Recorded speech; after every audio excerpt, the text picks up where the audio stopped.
Sir आपण परिचय दियंतु।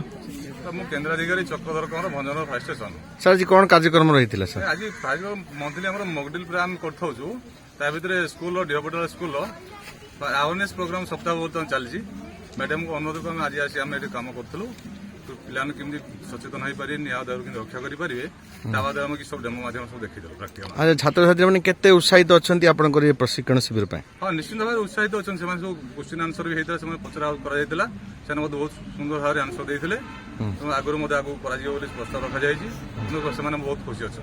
अच्छा ए सहयोग स्कूल कर्तृपक्ष केते परिमाण सहयोग करते सर? निश्चित 100% सहयोग करते आम पीडी सर बेहरा सर आसते इंचार्ज एचएम सर शिक्षक सर मैडम करते अन्य सार मैंने सब सहयोग करते पिलाने सहयोग समस्त कर्मकर्ता सहयोग करते।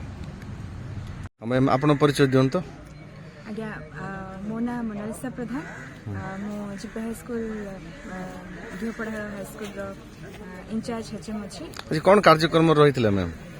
सर एक्चुअली आमर बर्तमान ए वीक को आम स्कूल सेफ्टी वीक भाव पालन करूँ। स्कूल सेफ्टी वीक रा हूँ 4th डे एवं ये 4th डे आम फायर सेफ्टी अवेयरनेस क्रिएट करने चाहूँ पिला तेणु आम भंजनगर आम फायर स्टेशन जी मुख्य अच्छा आम अनुरोध करूँ से आमर अनुरोध रक्षा कर आम विद्यालय को आसी अवेयरनेस प्रोग्राम को भल भाव कर बहुत खुशी।